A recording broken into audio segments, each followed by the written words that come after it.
Hello everyone, how are you all? I hope you're all fine. So, children, మనం previous class లో grammar part చెప్పుకున్నాం కదా, ఈ blanks, suitable blanks ఎలా fill చేయాలనేది. So, in today's class ఇదే grammar లో Roman number 2 లో ఉంటే మనం ఇక్కడ ఒకసారి అబ్జర్వ్ చేయండి, పేజ్ నెంబర్ 57. పేజ్ నెంబర్ 57 లో Roman number 2. Read the following sentences and notice the underlined part in each sentence.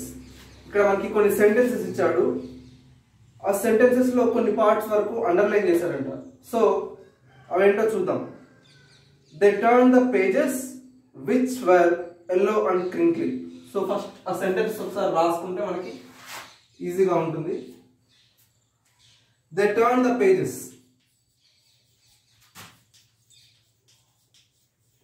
They turn the pages which were yellow and crinkly, which were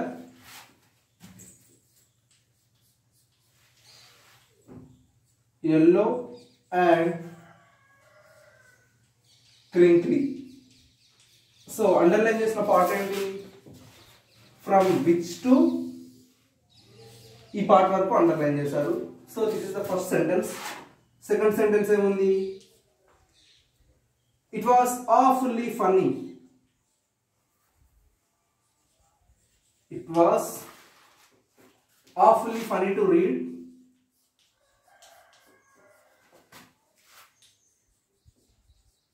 Funny to read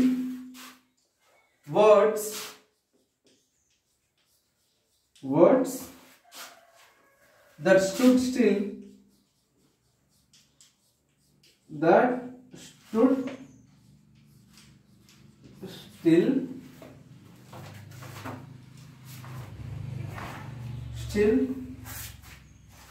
instead of moving. So ఇక్కడ వరకు మనం sentence మనకి complete అవ్వలేదు కాబట్టి మీకు తెలుసు కదా, ఇక్కడ స్మాల్ ఐఫోన్ పెట్టుకొని ఇక్కడ సెంటెన్స్ స్టార్టింగ్ లో కూడా stood still,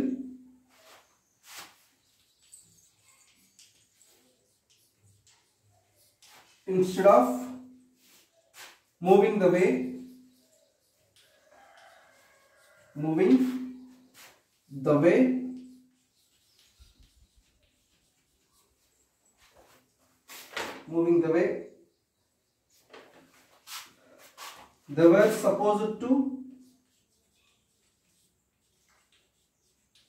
they were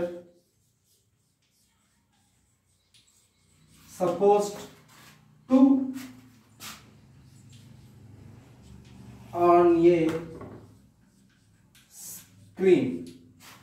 so ఇది మనకి ఇచ్చిన సెంటెన్స్. ఇది ఎక్కడి నుంచి అండర్లైన్ చేశారంటే పార్ట్ దట్ నుంచి, ఫ్రమ్ దట్ టు ఈ పార్ట్ మొత్తం అండర్లైన్ చేశారు. ఓకే, ఒకసారి టూ సెంటెన్సెస్ అబ్జర్వ్ చేయండి. They turned the pages, ఈ అండర్లైన్ చేసిన పార్ట్ చూడండి, which were yellow and crinkly. అంటే ఈ ఒకసారి మీనింగ్ చూడండి, which were yellow and crinkly. yellow అంటే కొంచెం మన బుక్స్ ఓల్డ్ అయిపోయినప్పుడు కలర్ చేంజ్ అవుతూ ఉంటాయి కదా, సో అలాగా. ఇంకా crinkly అంటే నలిగిపోయి ముడతలు పడి అనే మీనింగ్. సో ఈ సెంటెన్స్ యొక్క మీనింగ్ అది. It was awfully funny to read the words. వాళ్ళకి ఇది చదవడానికి చాలా వింతగా ఎలా ఉందంట.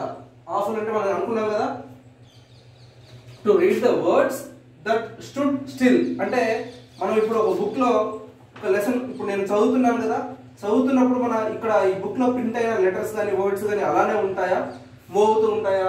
సో వాళ్ళకి ఎలా అనిపించింది? That stood still instead of moving the way they were suppose to scroll అనే స్క్రీన్. సో టెక్స్ట్ బుక్ లో ఉన్న వర్డ్స్ మనకి జనరల్ గా ఇలాగే ఉంటాయి, ప్రింట్ అయిన వర్డ్స్ కాబట్టి ఇలాగే ఉంటాయి. వాళ్ళకి ఎలా, వాళ్ళు చూసేది కంప్యూటర్ స్క్రీన్ లో కాబట్టి ఒక టైం అయిపోతూ ఉన్న కొద్దీ స్క్రోలింగ్ అనేది అయిపోతూ ఉంటాయి, వర్డ్స్ అనేవి మూవ్ అవుతూ ఉంటాయి. సో వాళ్ళకి ఫన్నీగా అనిపించింది. సో దీని గురించి మీనింగ్ అయితే అది. సో దీని గురించి ఎక్స్ప్లెనేషన్ ఏముందో చూద్దాం. What according to you is the function of the underlined clause? మీరు ఈ అండర్లైన్ చేసిన ఈ పార్ట్ ఉంది కదా, సో మీరు ఈ అండర్లైన్ చేసిన పార్ట్ గురించి అసలు ఏమనుకుంటున్నారు? దేనికి అండర్లైన్ చేసి ఉంటారు ఈ part? Which part in the sentence does it modify? The underlined parts in these sentences are relative clauses. Okay, ఈ సెంటెన్స్ లో ఇప్పుడు ఈ సెంటెన్స్ హోల్ సెంటెన్స్ లో అండర్లైన్ చేసిన పార్ట్ ని మనం ఏమంటామంటే రిలేటివ్ క్లాసెస్. సో మనం అసలు ఈరోజు టాపిక్ ఏంటి అంటే రిలేటివ్ క్లాసెస్. ఓకే, ఈ అండర్లైన్ చేసిన పార్ట్ ఏమంటారంటే రిలేటివ్ క్లాజెస్ అంటారంట. So a relative clause gives extra information about or identifies a person, place, time or thing.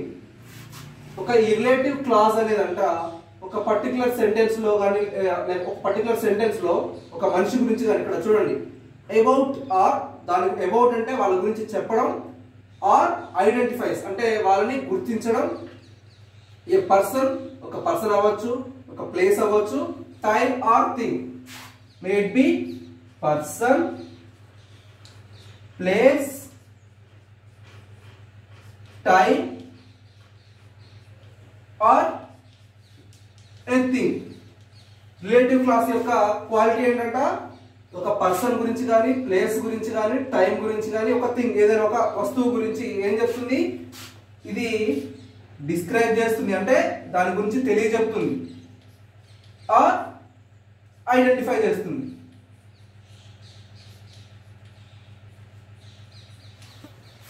Person, place, time, thing గురించి డిస్క్రైబ్ చేస్తుంది, ఇంకా వాటిని గుర్తిస్తూ చెప్తుంది క్లియర్ గా. That is the speciality of relative clauses. So మనం ఒకసారి ఈ సెంటెన్స్ అబ్జర్వ్ చేస్తే they turn the pages. They turn the pages అంటే ఇప్పుడు నేను ఉన్నాను, ఓకే, ఒక పేజ్ టర్న్ చేశాను, అయిపోయింది, పేజ్ టర్న్ చేశాను చెప్పొచ్చు. కాకపోతే ఆ పేజ్ యొక్క స్పెషాలిటీ, పేజ్ అనేది ఒక థింగే కదా, పర్సన్ కాదు, ప్లేస్ కాదు, టైం కాదు, అదేంటి ఒక థింగ్. పేజ్ అనేది ఏంటి ఒక థింగే కదా. సో పేజ్ ని టర్న్ చేశారు, సో అలా చెప్తే అయిపోతుంది. కాకపోతే దాని గురించి ఏం చెప్తున్నారు? డిస్క్రైబ్ చేస్తున్నారు.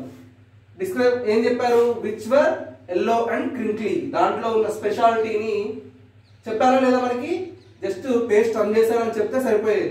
బట్ ఇక్కడ మనకి క్లియర్ ఎక్స్ప్లెనేషన్ అంటే ఒక డిస్క్రైబ్ చేశారు ఒక థింగ్ గురించి. Which were yellow and crinkly. అవి ఎల్లోగా అంటే ఓల్డ్ బుక్స్ ఎలా అవుతాయి అలా, క్రింక్లీ అంటే నలిగిపోయి ముడతలు పడి ఉందని క్లియర్ ఎక్స్ప్లెనేషన్ ఇచ్చారు. సో నెక్స్ట్ సెంటెన్స్ చూడండి. It was awfully funny to read words. Okay, it was awfully funny to read words. వాళ్ళకి ఆ వర్డ్స్ చదవడానికి చాలా ఫన్నీగా అనిపించిందంట. That stood still instead of moving the way they were supposed to అనే screen. అర్థమైందా? వాళ్ళకి స్క్రీన్ మీద వర్డ్స్ అనేవి ఎప్పుడు స్క్రోల్ అవుతూ ఉంటాయి. బట్ ఇక్కడ వాళ్ళు చదివేది ఒక బుక్ కాబట్టి బుక్ లో వర్డ్స్ ఎలా ఉన్నాయి? కాన్స్టెంట్ గా అలాగే ఉంటాయి. కాబట్టి వాళ్ళకి ఏమనిపించింది? It was awfully funny to read words. నాకు ఆ వర్డ్స్ చదవడానికి ఎలాగో అనిపించింది అని చెప్పకుండా చెప్పి దాంతో పాటు ఏం చెప్పారు? That stood still. వాళ్ళకి ఎందుకు అలా అనిపించిందంట? అవి అలాగే కదలకుండా ఉండేసరికి వాళ్ళకి అది ఫన్నీగా అనిపించిందని ఇక్కడ కూడా ఏం చేశాడు? ఒక అక్కడ జరిగిన సిచ్యువేషన్ గురించి పర్టికులర్ గా డిస్క్రైబ్ చేశాడు. ఓకే, సో ఇవి రిలేటివ్ క్లాజెస్. సో ఇంకా దాని గురించి ఏం ఎక్స్ప్లెనేషన్ ఇచ్చాడో చూద్దాం. A relative clause gives extra information about, identifies a person, place, time or thing. It normally begins with a relative pronoun such as who, where, when, what, which or that. ఈ relative clause అనేది దేంతో start అవుతుందంట? Which ఇంకా that. మనకి two sentences లో which, that అనే మాత్రమే ఉంది. ఇక్కడ మనకి ఏమేమి ఇచ్చాడు? It starts with pronoun who, where, ఇంకా when,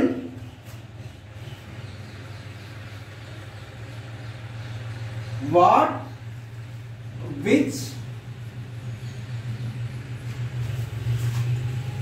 that, హూస్, హూమ్ ఇవి కూడా రాసుకోవచ్చు. బట్ మనకి ఇక్కడ ఇచ్చిన ఎగ్జాంపుల్స్ ఇవే. హూస్ కానీ హూమ్ కానీ ఇవి కూడా రాయవచ్చు. సో ఇవేంటి ప్రొనౌన్స్. ఈ పర్టికులర్ ప్రొనౌన్స్ తోటి మనకి ఈ రిలేటివ్ క్లాజ్ అనేది స్టార్ట్ అవుతుంది. ఓకే, సో మనకి ఇచ్చిన క్లియర్ ఎక్స్ప్లెనేషన్ ఒకసారి క్లియర్ గా చదవండి. ఇక్కడ ఈ ఫస్ట్ పారాగ్రాఫ్ కాకుండా సెకండ్ పారాగ్రాఫ్ లోనే మనకి రిలేటివ్ క్లాజ్ గురించి క్లియర్ ఇన్ఫర్మేషన్ ఉంది.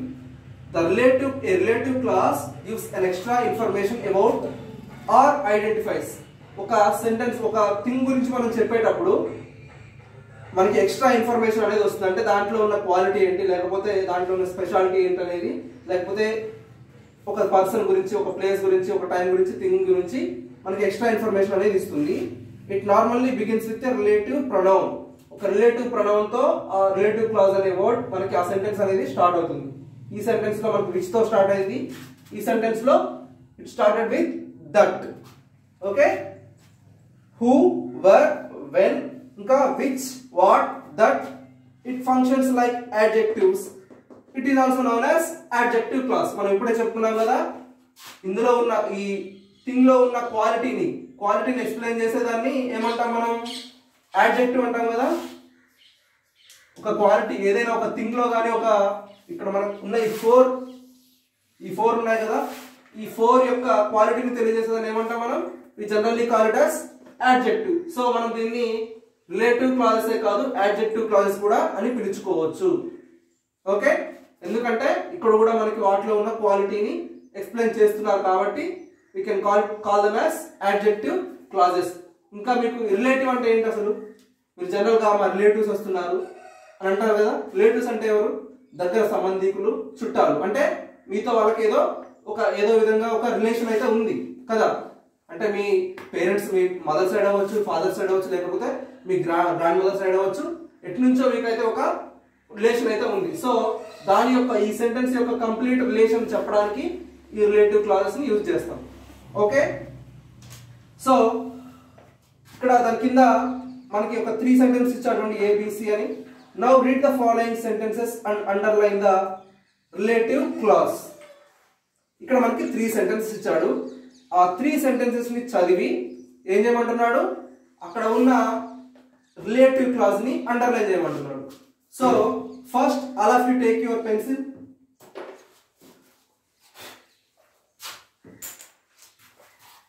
సో అక్కడ ఫస్ట్ సెంటెన్స్ చదవండి. The part Margie hated most was the slot where she had to put homework and test papers. ఒకసారి సెంటెన్స్ మీరు క్లియర్ గా చదువుకున్నట్టయితే, the part Margie hated most was the slot. మార్గీకి అసలు నచ్చని time ఏంటంట? Time ఏంటి? where she had to put homework and test papers. తనకి ఈ sentence మీరు క్లియర్ గా చదివినట్లయితే, the part Margie hated the most, తనకి ఒక టైం అనేది అసలు నచ్చదంట. ఎప్పుడు, ఎక్కడంటే అది she had to put her homework and test papers. తనకి ఇక్కడ ఆ టైం అనేది, ఆ స్లాట్ టైం అనేది నచ్చదని చెప్పింది. ఎందుకు అనేది, ఎప్పుడు అనేది కూడా ఇక్కడ క్లియర్ గా ఎక్స్ప్లెయిన్ చేశాడు. So you should underline from the slot తర్వాత వేర్ ఉంది కదా, where she had to put homework and test papers.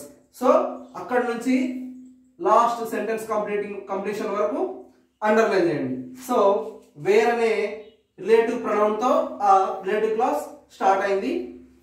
So అది ఈ సెంటెన్స్ లో relative clause. Next B. This is the old kind of school. ఇది ఒక చాలా పురాతన కాలమైన school. That they had hundreds and hundreds of years అగో. ఇది ఒక చాలా పాత స్కూల్ అని చెప్పాడు. మళ్ళీ దాని గురించి ఇంకా ఎక్స్ప్లెనేషన్ ఏమి ఇచ్చాడు? That they had hundreds and hundreds of years ago. So in this sentence you should write that నుంచి hundreds and hundreds of years ago వరకు అండర్లైన్ చేసుకోండి. ఓల్డ్ కైండ్ ఆఫ్ స్కూల్ తర్వాత దట్ ఉంది కదా, నెక్స్ట్ వెంటనే that నుంచి మళ్ళీ underline చేసుకోండి. My mother says a teacher has to be adjusted to fit in the mind of each boy and girl it teaches, and that each kid has to be taught differently. వాళ్ళ mother ఏం చెప్పింది, ప్రతి ఒక్క టీచర్కి వాళ్ళ స్టూడెంట్స్లో ఉండే ప్రతి ఒక్క స్టూడెంట్స్ మైండ్లో ఫిట్ అవ్వాలి. ఈచ్ బాయ్ అండ్ గర్ల్, ప్రతి ఒక్క బాయ్ అవ్వచ్చు గర్ల్ అవ్వచ్చు, ప్రతి ఒక్క టీచర్ మైండ్లో వాళ్ళు ఫిట్ అయిపోవాలి. It teachers and that each kid has to be taught differently. So మీరు ఒకసారి ఈ సి ఉంది కదా, ఈ సిలో రిలేటివ్ క్లాస్ ఎక్కడి నుంచి వస్తుందో you should have to underline the part. So ఇది ఒక్కటి మీకు హోంవర్క్. ఓకే, మీకు ఆల్రెడీ నేను టూ సెంటెన్సెస్ ఎక్కడి నుంచి రిలేటివ్ క్లాస్ అనేది స్టార్ట్ అవుతుందని చెప్పాను కదా. So you should have to find out. మీకు క్లియర్ ఎక్స్ప్లెనేషన్ ఏంటంటే రిలేటివ్ క్లాస్ అనేది సెంటెన్స్ లో ఏంటి, రిలేటివ్ ప్రొనౌన్ తో స్టార్ట్ అవుతుంది. ఇక్కడేమో విచ్ తో స్టార్ట్ అయింది, ఇక్కడేమో దట్. మనం ఇక్కడ ఆల్రెడీ కూడా రాసుకున్నాం ఆ రిలేటివ్ ప్రొనౌన్స్ అనేవి ఎలా ఉంటాయి. ఓకే, సో ఈ ప్రొనౌన్స్ తో ఆ సెంటెన్స్ అనేది స్టార్ట్ అవుతుంది. సో నెక్స్ట్ ప్రాబ్లం నెంబర్ 3 చూడండి. Combine the sentences using where, who, which and that. ఇక్కడ మనకి కొన్ని సెంటెన్సెస్ ఇచ్చాడు, ఆ సెంటెన్సెస్ ని కంబైన్ చేయమంటున్నాడు.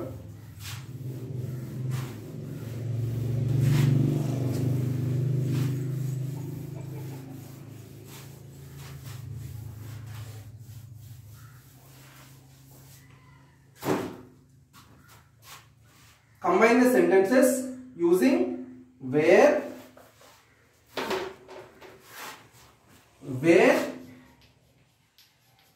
next who, which, that. Who, which, that. So ఈ 4 రిలేటివ్ ప్రొనౌన్స్ యూజ్ చేసి ఇక్కడ ఉన్న సెంటెన్సెస్ ని కంబైన్ చేయమంటున్నాడు. సో ఇక్కడ ఫస్ట్ సెంటెన్స్ చూడండి. Mahi always tells funny stories, we all like them. Okay, Mahi అనే ఓకే, ఇక్కడ మహి అనేది మనకి జెండర్ మెన్షన్ చేయలేదు, అంటే ఫీమేల్ అవ్వచ్చు మేల్ అవ్వచ్చు. So you can write by your own, ఏదైనా మీకు సూటబుల్ గా మీరు రాసుకోవచ్చు. సో ఫస్ట్ సెంటెన్స్ ఏంటి, Mahi always tells funny stories, we all like them.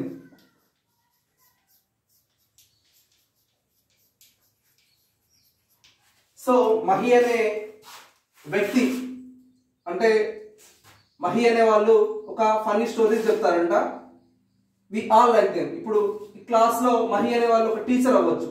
So Mahi అనే టీచర్ ఫన్నీ స్టోరీస్ చెప్తూ ఉంటారు క్లాస్కి వచ్చినప్పుడు. We all like them, students అందరూ ఏమంటారు, మాకందరికి ఆ స్టోరీస్ ఇష్టం. సో మనం దీన్ని ఎలా, ఏ రిలేటివ్ క్లాస్ యూజ్ చేసి మనం ఈ సెంటెన్స్ ని కంప్లీట్ చేయొచ్చు.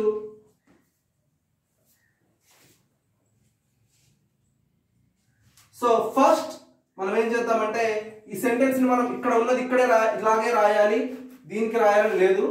ఈ సెంటెన్స్ ఫార్మేషన్ ఎలా రాసుకోవచ్చు అంటే మనం ఈ సెంటెన్స్ ని మోడిఫై చేసి రాయాలి. అండర్స్టూడ్? అంటే ఇక్కడ Mahi always tells funny stories. So ఇక్కడ వేర్ కలపాలా, హూ కలపాలా, విచ్ కలపాలా, కలిపి ఈ సెంటెన్స్ కంప్లీట్ చేయడం కాదు, మనం ఈ సెంటెన్స్ ని మోడిఫై చేసి రాయాలి. ఎలా అంటే we all like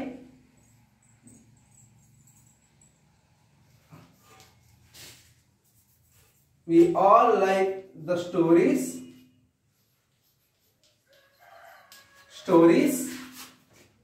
okay, we all. So ఇక్కడ ఇంకో క్లియర్ ఎక్స్ప్లెనేషన్ చెప్తున్నాను. సో లాస్ట్ రాసిందే ముందు రాయాలి, సెకండ్ వచ్చిన సెంటెన్స్ ముందు రాయాలని లేదు. మనకి ఎలా సెంటెన్స్ సూట్ అవుతుందో అలా రాసుకోవాలి. we all like the stories which is told by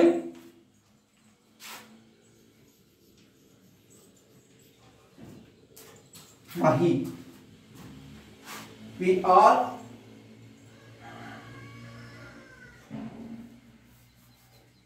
sorry, we are always like the stories. మనం ఎప్పుడు అనేది క్లియర్ గా మెన్షన్ చేశాడు కాబట్టి Mahi always tells the funny stories. We are always like the stories which is told by Mahi. So ఇక్కడ relative pronoun ఇదే కదా, so ఇక్కడ నుంచి రిలేటివ్ క్లాజ్ అనేది స్టార్ట్ అవుతుంది. సో ఇది relative clause. Okay, next second one ఒకసారి చూడండి.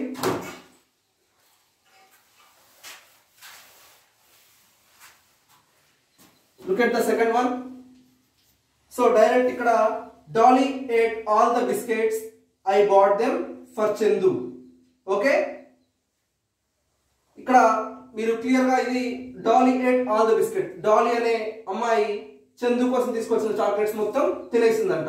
సో ఇక్కడ మనం ఎలా రాసుకోవచ్చు అంటే డైరెక్ట్ గా ఇక్కడ మనం చేంజ్ చేయాల్సిన అవసరం లేదు, అంటే మధ్యలో సెంటెన్స్ తీసుకొచ్చి ముందు రాయాల్సిన అవసరం లేదు.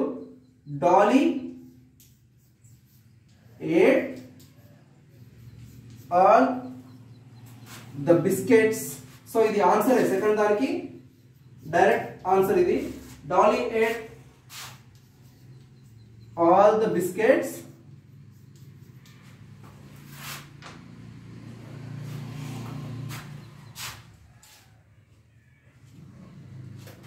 which I bought for Chandu.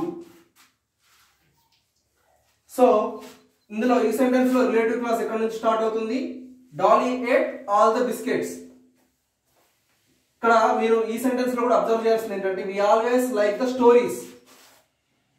Okay, ఇక్కడ స్టోరీస్ అనేవి ఇష్టం. ఎవరు చెప్పే stories? Which is told by Mahi. Mahi చెప్పే స్టోరీస్ ఇష్టం అని మళ్ళీ ఇక్కడ ఎక్స్ప్లెయిన్ చేస్తున్నారు.